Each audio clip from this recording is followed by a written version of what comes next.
Hey guys, just out here enjoying a beautiful evening. Thought it was time to make the third OpSec video. But before we discuss that, I was thinking about it.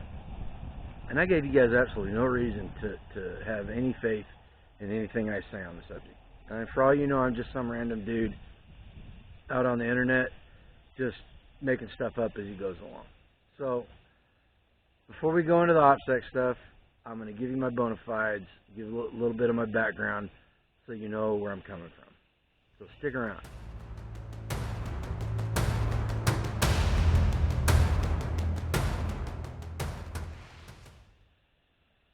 Alright, hey, welcome back to Grumpy Acres.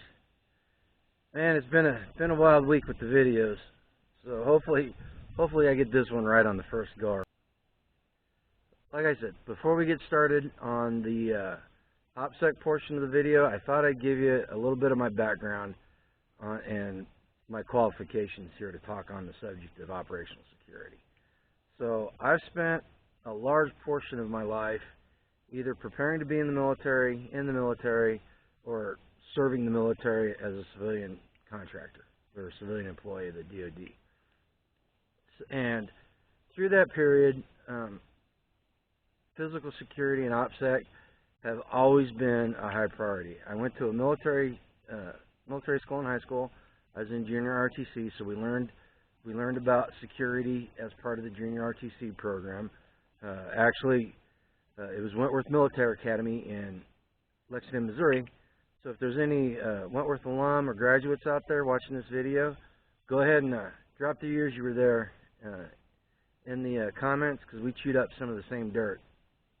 And you know, that was part of it. I went to Fort Leonard Wood as a 14-year-old, and we learned about military skills and qualified on the M16, M60. Shot the M60. Got to shoot a M72 law simulator, and even got to shoot an M79 grenade launcher, which is a 14-year-old. That was way cool. Then I got into the early commissioning program for the Army at Wentworth and went to Fort Knox. My buddy and I were the two youngest people in a 2,500 person training battalion. We were both 17 years old. In fact, we were the only 17-year-olds in the battalion. And I was one of 1% that won a scholarship for my performance there.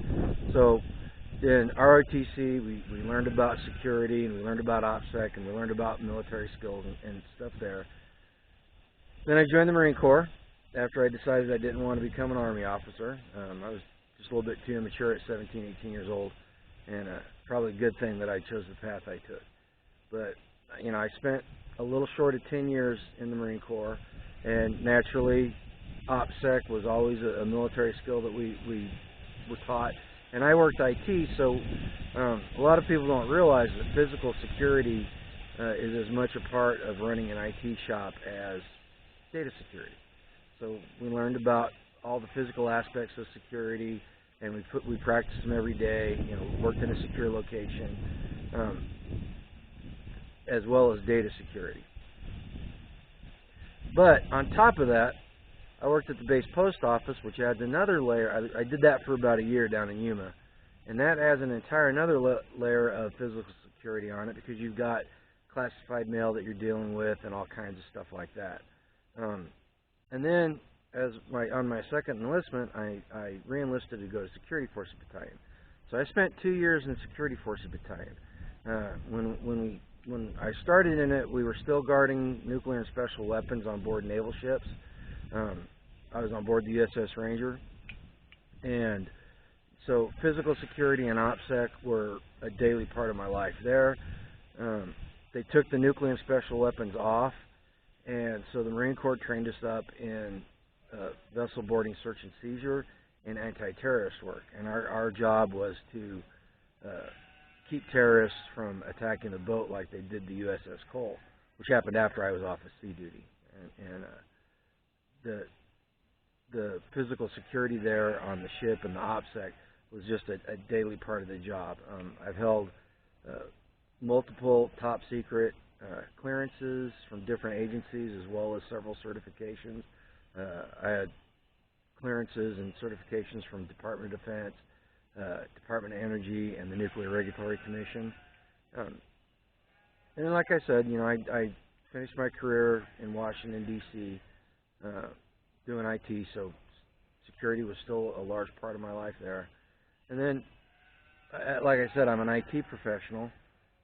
I've currently got my Security Plus certification, which, again, part of that certification is learning physical security as well as data security.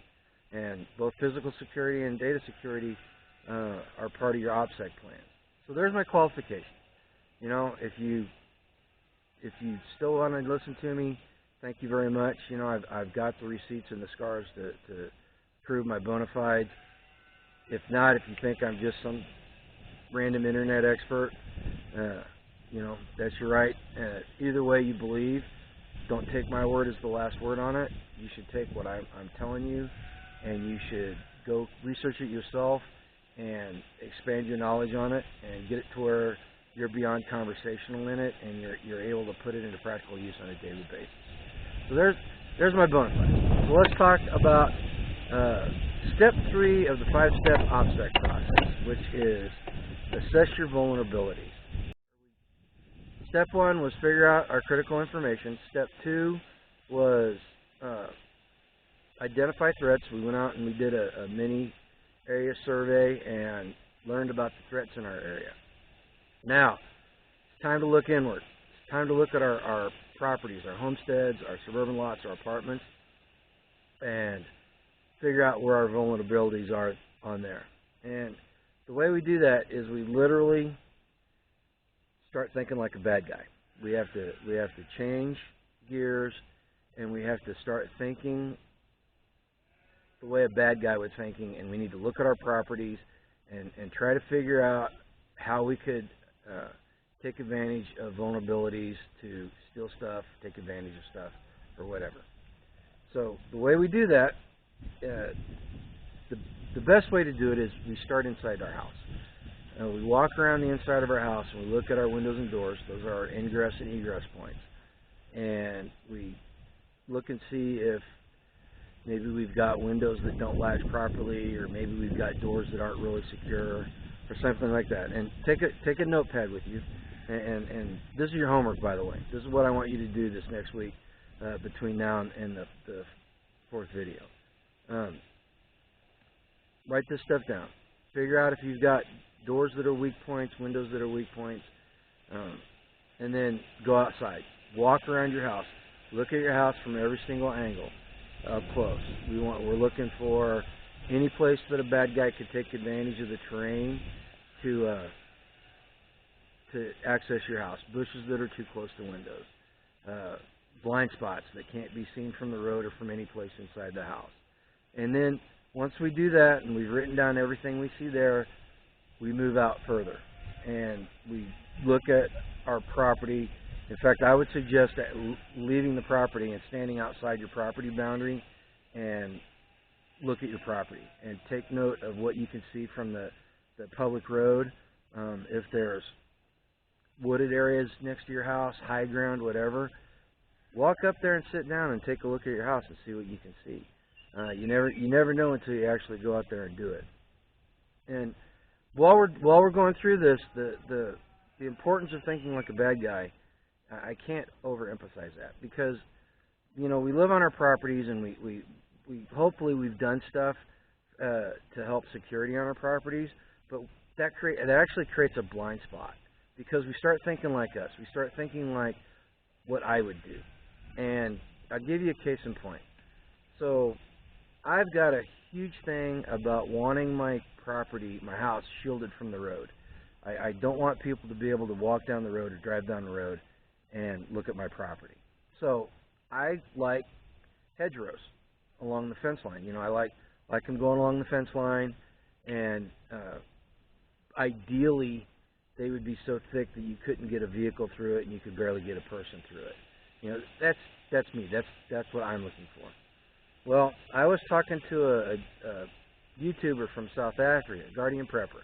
I highly recommend him. He's a super nice guy, and But we were talking, and I asked him about the attacks that had taken place on farmers in South Africa, and we started talking about, you know, how the bad guys took advantage of it and how the attacks actually took place. And he said one of the things that the bad guys will do was they'll hop the gate and stand on the inside of the hedgerow and wait for the farmers to come back, and they'll ambush them as they're going through that transitional space between the road and the property through the gate.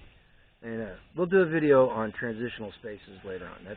That's actually a really interesting topic, and it's something that everybody encounters every day without even knowing it, and it's an important aspect of physical security. So we'll do a video on that later on. But right now, let's just go on with the OpSec, assessing vulnerabilities. So anyway, so what the farmers in South Africa started doing is they started taking the hedgerows and cutting them back away from the gates so that they had an open space on either side of the gate, which allowed them, as they drove up to the property, they could see if anybody was standing there, and you know, you make enough space, you got time to react if somebody starts charging the vehicle from inside the hedgerow on the gate. So that's that blind spot I'm talking about. So we need to make sure that we are cognizant of that, and we try to keep that in mind and get rid of that blind spot. Yeah, and once we've done that, we've thought about physical security. Now we need to think about data security. You know, we talked about it a little bit. We need to go assess our online presence. All right, we need to look at our social media and see if there's anything out there that can be exploited on our social media page. You know, a lot of people have a lot of personal information out there. We live in the information age, and you know, if you're on Facebook or even YouTube, you know, the product is you. You are the product, and these companies are collecting data on you, and just as those companies can collect data, so can the bad guys. You know, we also need to go out and look if there's been any data breaches from companies that we use.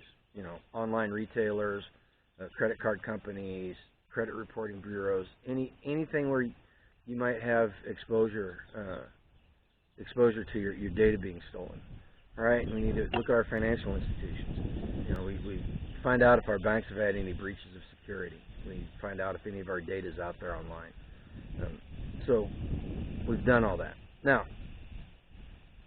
I know some people might be thinking that this is a little overboard for a homesteading channel. You know, operational security, multiple video series about it, and you know, unfortunately, in the times we live in, it's becoming more and more important. And attacks are happening, you know, criminal activities happening in rural areas, in suburbia, in inner cities, by, you know, where people live in apartments. It's increasing all over the place. And something was posted about 4 or 5 days ago online that I think illustrates what I'm talking about perfectly. So hang on one second. So this was posted on Reddit. I went out and started doing a little bit of research on when this was posted, and as close as I could tell, it was posted sometime the 25th or 26th. And it's posted by a Reddit user called Rip It Throwaway. And apparently the Reddit account has been deleted since then, but this made it out into the wild, and it's been circulating at least for the last 3 or 4 days. All right. So I'm going to read this word for word, and then we'll discuss it, all right? The radical Christians are found in rural areas. Their towns are defenseless. They have almost no cops, and their firemen are volunteers. They have to borrow cops and firemen from neighboring jurisdictions miles away in order to handle anything big. And they think they're safe out there. Forget burning cities. Cities are on our side. It's time for rural areas to feel the heat. You show up 100 deep in every rural town in a 50-mile radius intent on revolution, you'll crash their system and make them pay.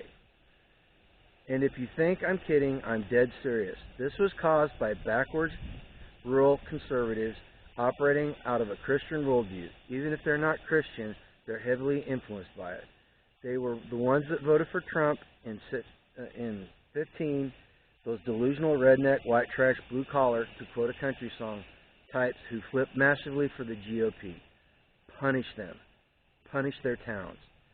They say, BLM, burn the cities to the ground. I say, let them see firsthand what it's like when a community is truly burned to the ground. They want a civil war. They should have been careful what they asked for and voted for. I'm not the organizing type, but maybe someone who is can organize that. Start in a certain state in the Midwest, often called the South's middle finger to America. It's literally what the South would have looked like if it wasn't reconstructed. Now, I don't know if the original poster was some neck-bearded keyboard warrior sitting in their mama's basement.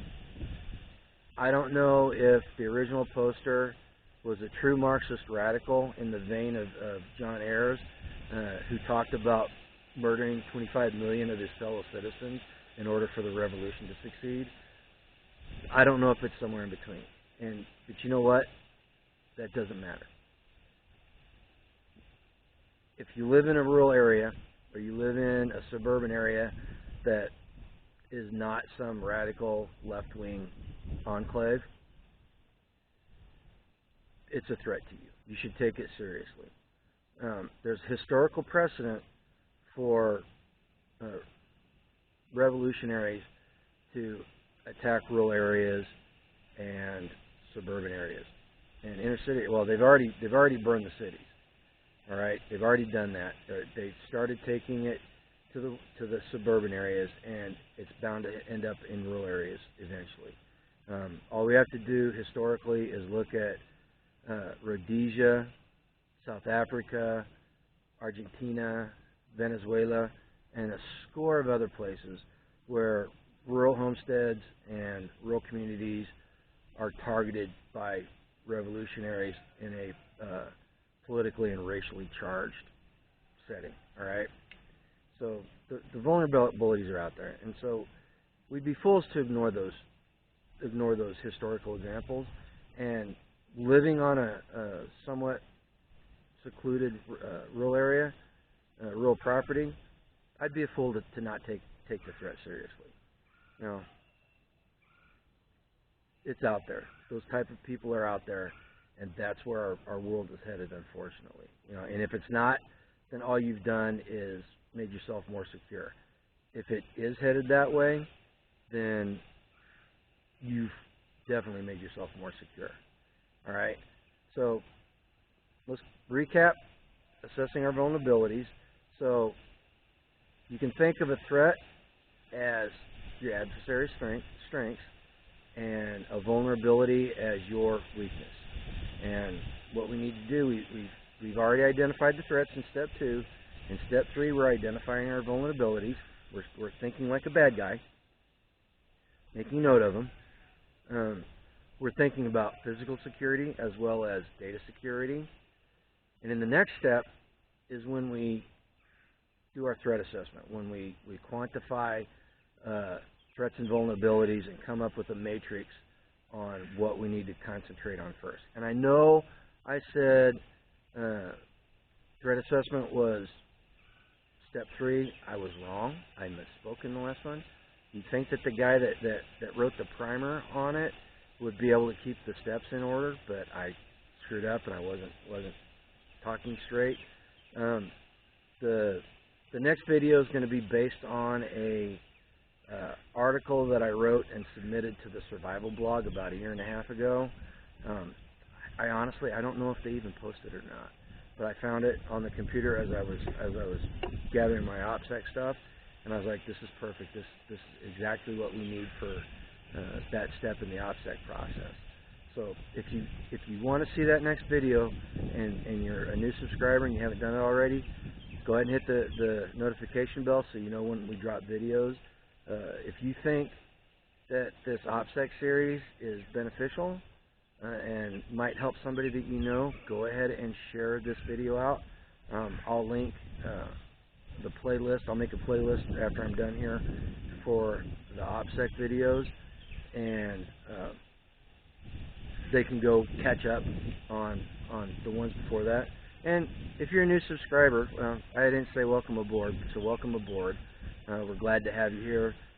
The last the video on the internet EMP experts getting pulled down, and the video with the potato bags with the audio being messed up, the last two videos, that's not normal. It's just been a crazy week around here, and I'm not going to let it happen again. I mean, you guys deserve to have good content. You're spending your time coming and seeing us, so at the very least we can do is not do dumb stuff like that, right? So next time, go do your homework. Go start thinking like a bad guy for a week, and assess your vulnerabilities on your property. Think about how you can start thinking about how you can remedy some of these vulnerabilities, and most importantly, I want you guys to go out there and live a life done free. Okay? Take care.